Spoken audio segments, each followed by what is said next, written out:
नमस्कार दोस्तों, आज हम लोग देखने वाले हैं तुंगभद्रा परियोजना। यह परियोजना कर्नाटक और आंध्र प्रदेश राज्य सरकारों की सम्मिलित परियोजना है। यानी इसमें दो राज्य हैं, इधर हमारा हो गया कर्नाटक और इधर हो गया आंध्र प्रदेश। इन दो राज्यों की सम्मिलित परियोजना है। इसके बाद अब देखेंगे ये कहाँ पर स्थित है। तो ये जो हमारा ये देखिए इधर कर्नाटक है, ये हमारा राज्य जो है ये कर्नाटक है। इधर इस तरह से ये कर्नाटक और इधर वाला ये है आंध्र प्रदेश। तो इन दो राज्यों की कर्नाटक आंध्र प्रदेश, यहाँ पर तुंगभद्रा नदी कर्नाटक के बाद आंध्र प्रदेश से होते हुए जा रही है। तो ये हमारी तुंगभद्रा परियोजना है जो कि दो राज्यों में कर्नाटक तथा आंध्र प्रदेश से होकर जाती है तुंगभद्रा परियोजना। इसके बाद इसे इसे कृष्णा की सहायक नदी तुंगभद्रा पर कर्नाटक राज्य के बिलारी जिला के होसपेटे नामक स्थान पर 1956 ईस्वी में बनाया गया है। यानी जो तुंगभद्रा परियोजना है कृष्णा की सहायक नदी है।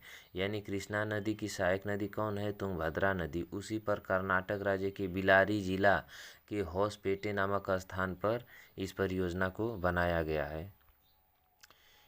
इसके बाद इस परियोजना से कर्नाटक और आंध्र प्रदेश दोनों राज्यों की सिंचाई की सुविधा उपलब्ध होती है।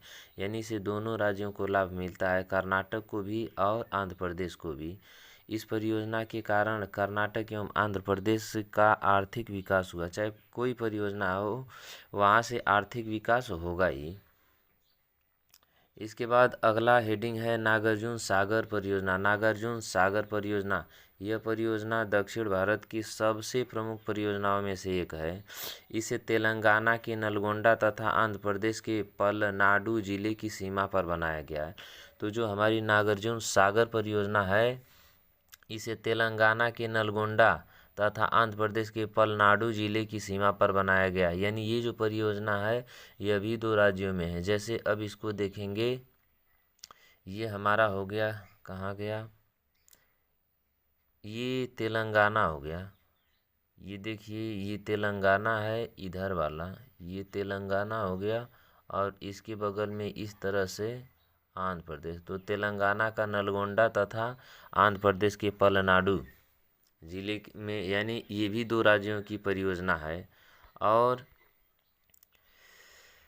नलगोंडा तथा आंध्र प्रदेश के पलनाडु जिले की सीमा पर बनाया गया है।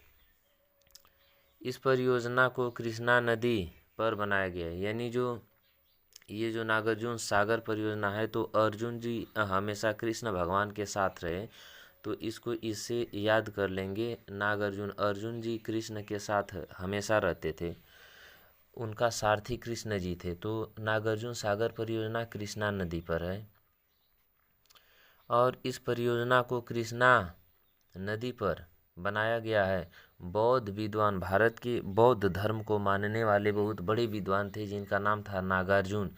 उन्हीं के नाम पर इस सागर का नाम नागार्जुन सागर या नागार्जुन परियोजना रखा गया है। इस बांध के पीछे एक झील बनाई गई है जिसे नागार्जुन सागर झील कहा जाता है।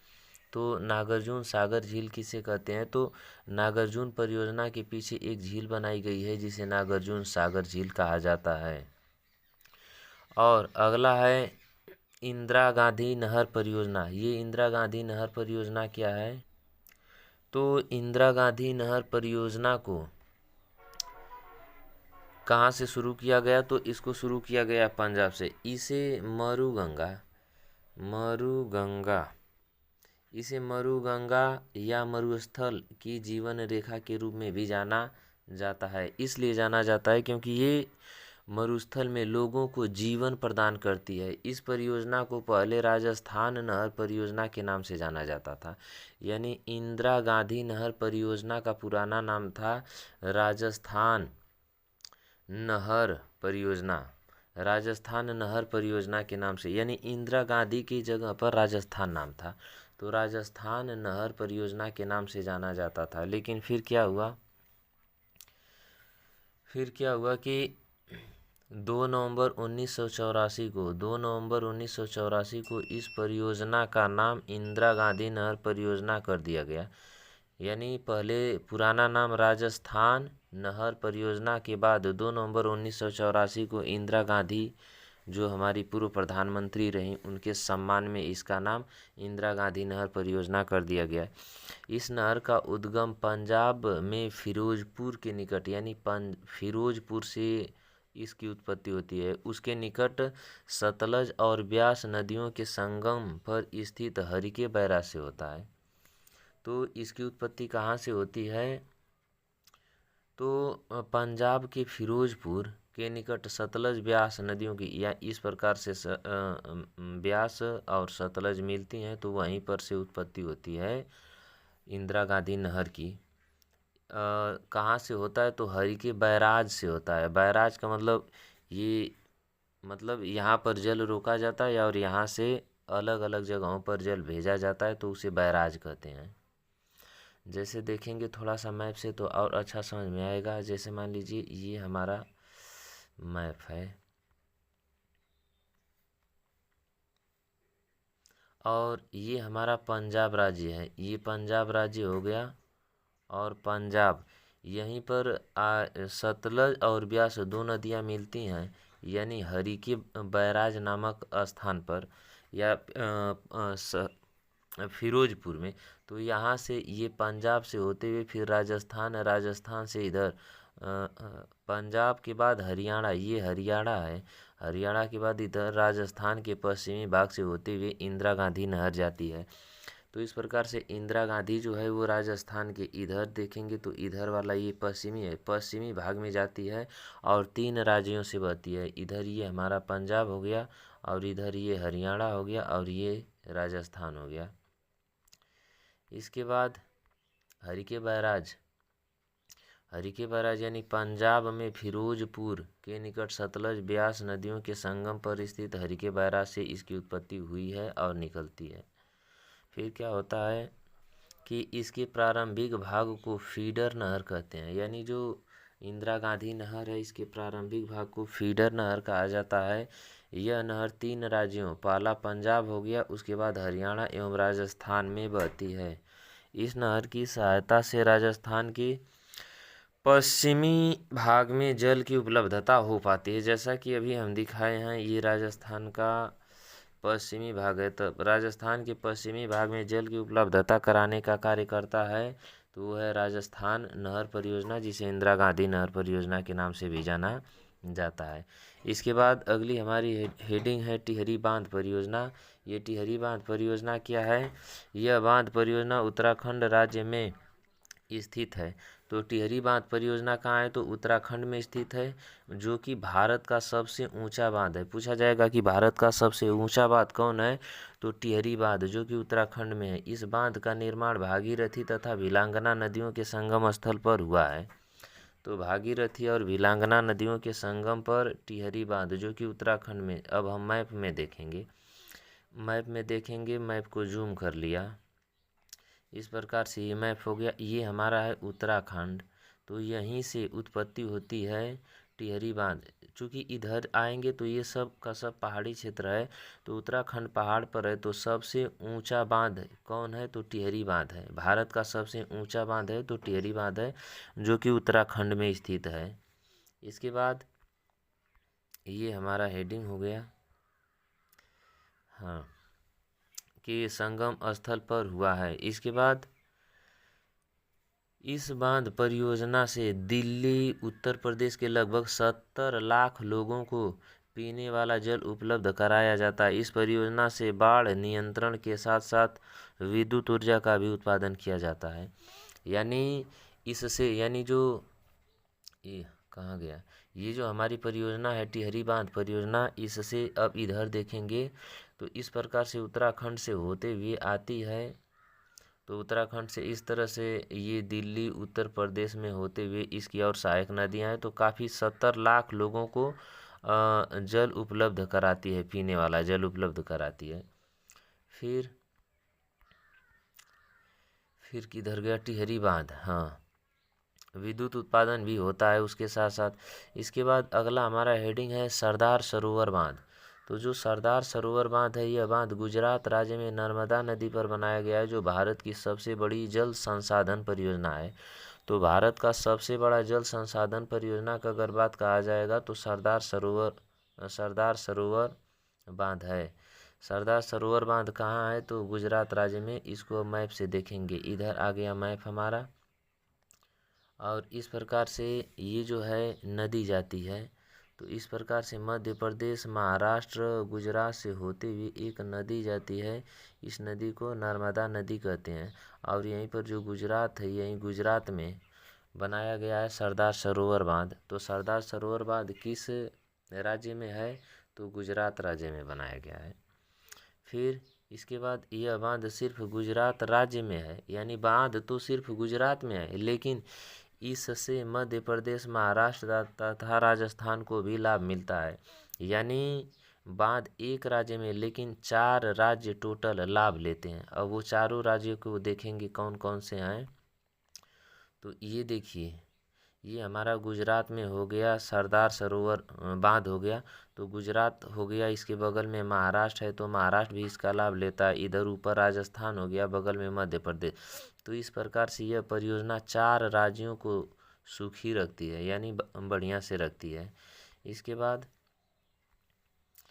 इसके बाद ना तकलीफ ना संघर्ष, तो क्या खाक मजा है जीने में। बड़े बड़े तूफान थम जाते हैं जब आग लगी हो सीने में। तो आप लोग सीना में मत आग लगाइएगा, नहीं तो आप लोग का सीना जल जाएगा। इसके बाद यह बांध सिर्फ 4 राज्यों को लाभ देता है। इसका आधार काफ़ी चौड़ा है, इस वजह से इसे गुरुत्व बांध भी कहा जाता है। यानी जैसे कि ये बांध मान लीजिए कि बना दिया गया, तो इस तरह से बनता है, ऊपर जाता है बांध, तो ये नीचे का जितना चौड़ा भाग रहेगा, जितना चौड़ा, इसकी वजह से इसको गुरुत्व बांध कहा जाता है। गुरुत्वाकर्षण इसको नीचे खींचे रहता है ताकि ये खिसके ना। तो जो सरदार सरोवर बांध है, इसको गुरुत्व बांध के नाम से भी जाना जाता है, ये भी याद रखेंगे, गुरुत्व बांध। और गुरुत्व बांध क्यों? क्योंकि इस तरह से बनाएंगे तो ये जो नीचे वाला है ये चौड़ा रहेगा। जब नीचे वाला चौड़ा रहेगा तो इसी वजह से इसको गुरुत्व बांध कहते हैं। अगला हमारा हेडिंग है वर्षा जल संग्रहण। वर्षा जल संग्रहण क्या होता है?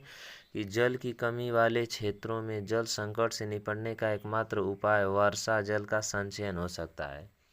यानी वर्षा जल को संरक्षित करना या बचाना। किस प्रकार से? यह प्रक्रिया उन क्षेत्रों में ज़्यादा लाभदायक हो सकती है जो कि पहाड़ी, रेगिस्तानी या ऐसे क्षेत्र हों जहाँ नदी तथा नहरों का विकास न हुआ हो। यानी ऐसे क्षेत्र जहाँ पर नदी न हो, सूखा क्षेत्र हो, पहाड़ हो, कोई नहर न हो, तो ऐसे क्षेत्रों में अगर हम लोग वर्षा जल संग्रहण यानी वर्षा जल को संग्रहित करते हैं, यानी उसको बचाते हैं, तो काफ़ी अच्छा होगा। यानी पीने के लिए जल उपलब्ध हो सकता है, हो सकता नहीं, हो ही जाएगा। इसके बाद वर्षा जल के संग्रहण की प्रक्रिया को वर्षा की खेती, यानी वर्षा जल को अगर हम संग्रहित करते हैं तो इसे वर्षा की खेती या वर्षा की फसल लेना कहा जाता है। तो इसको और किस नाम से जाना जाता है? तो वर्षा की खेती कहिए, चाहे वर्षा का फसल ले लीजिए। फिर centre for science and environment की रिपोर्ट के अनुसार यदि हमारे देश की औसत वर्षा की आधा मात्रा भी एकत्रित कर लिया जाए तो देश के किसी भी गांव में पीने के पानी का संकट नहीं रहेगा। लेकिन कहाँ होता है? भारत है, ब से भारत और म से महान है। तो इसके बाद अगर ऐसा किया जाएगा, यानी जितना भी बारिश होता है उसका सिर्फ आधा भाग पानी को एकत्रित कर लिया जाए, संग्रहित कर लिया जाए, तो भी भारत में पीने वाले जल की कमी नहीं होगी।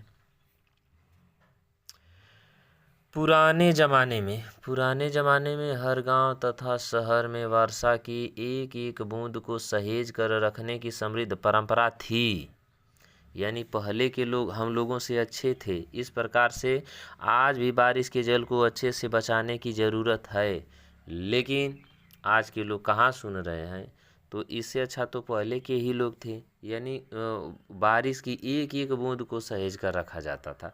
लेकिन अब क्या? अब लोगों के पास इतना संसाधन हो जाए रहे हैं कि किसी को 1 लोटा पानी चाहिए तो सबमर्सिबल चालू करके 1 बाल्टी गिरा लेगा, 3 बाल्टी, उसके बाद 1 लोटा कहेगा कि वाह कितना ठंडा पानी है पीने वाला।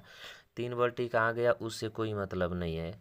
हम पढ़ा रहे हैं, आप लोग पढ़ रहे हैं, पढ़ के भुला जाएंगे। इसके बाद गांव, तालाब या एनीकट, एनीकट का मतलब एक प्रकार से तालाब समझ लीजिए, बनाकर तथा शहरों में छतों की सहायता से भूमि में पहुंचाने की ज़रूरत है। यानी जल को क्या किया जाए कि गांव में तालाब बनाकर या एनीकट बनाकर, या शहरों में, भाई जो शहर है वहाँ पर तो तालाब पोखरा बनवा नहीं पाएंगे, पता चलेगा पोखरा बनवाएंगे तब तक 8-10 घर गिराना पड़ेगा। इससे अच्छा कि शहरों पर छतों की सहायता से भूमि में पहुँचा दिया जाए उस जल को, ताकि जो भौम जल है यानी ज़मीन के नीचे वाला जल, उसकी मात्रा बढ़ जाए। इसके बाद देश के अलग अलग क्षेत्र में वर्षा जल संग्रहण करने के अलग अलग तरीके हैं। यानी देश के अलग अलग क्षेत्रों में वर्षा जल संग्रहित करने के अलग अलग तौर तरीके हैं। जैसे कि राजस्थान में नदी हो गया, टाँका, कुआं, बावड़ी, झालरा, सर। जैसे सर पढ़ाते हैं तो सर एक प्रकार का समझ लीजिए कि जल संग्रहण करने का कोई तालाब या गड्ढा है। खड़ीन, बेरी, टोबा आदि। और नागालैंड में जाबो कहते हैं, जाबो। जैसे पश्चिम बंगाल में खाबो, तो वैसे नागालैंड में जाबो। जाबो का मतलब कोई तालाब, गड्ढा, गड़ही जिसमें वर्षा का जल क्या होता हो, संग्रहित होता हो। असम में क्या कहते हैं, असम में जो इसमें जल संग्रहित किया जाता है उसको डोंग पोखर कहते हैं। हरियाणा में आबी तालाब कहते हैं। आबी दे दिया, गलती है, ये गलती हो जाओ बालक। तो आबी तालाब महाराष्ट्र में बाधारे कहते हैं, महाराष्ट्र में बाधारे कहते हैं। असम में डोंग पोखर, हरियाणा में आबी तालाब। इसके बाद एक पलार नदी है। पलार नदी कर्नाटक से निकलकर तमिलनाडु से होते हुए बंगाल की खाड़ी में गिर जाती है। और पलार नदी के पास कायम प्रणाली है। कायम प्रणाली बहुत अच्छा सिस्टम होता है, इसमें काफ़ी शुद्ध यानी काफ़ी अपेक्षाकृत साफ जल रहता है। अब ये देखेंगे कायम प्रणाली क्या है और पलार नदी ये जो है इसको देखेंगे। तो सबसे पहले पलार नदी देखेंगे तो इधर मैप में आना पड़ेगा। मैप किधर गया, इधर नहीं है, यानी मैप। तो पलार नदी, यानी देखिए अभी हमारा मैप आ गया, अब इसमें पलार नदी देखेंगे। तो ये जब पलार नदी देखेंगे तो ये हमारा कर्नाटक है, कर्नाटक से होते हुए तमिलनाडु, और ये कर्नाटक हो गया, और यानी ये हमारा कर्नाटक हो गया, यहाँ से चलती है, और ये हमारा TN तमिलनाडु हो गया। यानी ये वाला जो है ये तमिलनाडु हो गया। तो कर्नाटक से चलते हुए तमिलनाडु होते हुए, और इसके बाद अब सही रहेगा, ये इधर कर्नाटक, इधर तमिलनाडु, तमिलनाडु। तो इधर से होते हुए कर्नाटक, तमिलनाडु से होते हुए इधर बंगाल, ये बे ऑफ बंगाल है, बंगाल की खाड़ी में गिर जाती है। इसी को के कर्नाटक के से कायम नदी चलती है। तो कायम नदी है दो राज्यों कर्नाटक और तमिलनाडु में बहते हुए इधर बंगाल की खाड़ी में, यानी पूर्वी घाट या बंगाल की खाड़ी में गिर जाती है। अब इसमें क्या होता है, ये कायम नदी के में होता है। तो कायम नदी कहाँ गिरती है, तो बंगाल की खाड़ी में गिर जाती है। और इसके बाद गलती हो गया, कायम नदी, कायम प्रणाली है पलार नदी, कायम प्रणाली। पलार नदी कर्नाटक से निकलकर, पलार नदी कर्नाटक से निकलकर तमिलनाडु से होते हुए बंगाल की खाड़ी में गिर जाती है। पलार नदी के पास कायम प्रणाली, कायम नदी नहीं, कायम एक प्रणाली तरीका होता है जल को संग्रहित करने का। और ये कैसा तरीका होता है कि मान लीजिए कि यहाँ से अगर कोई नदी जा रही है, ये इतना गहरा नदी हो गया, भारी भरकम जल लेकर जा रही, तो इसके नीचे यानी कुछ नीचे एक पोखरा बना दिया जाएगा, और उसमें नदी का पानी खोला नहीं जाएगा, वो अपने से अंदर से रीस के सीम करके अंदर चला जाएगा। तो जो पानी सीम कर जाता है वो काफ़ी शुद्ध रहता है। अब देखिए वही बताया गया है कि कायम प्रणाली क्या होती है।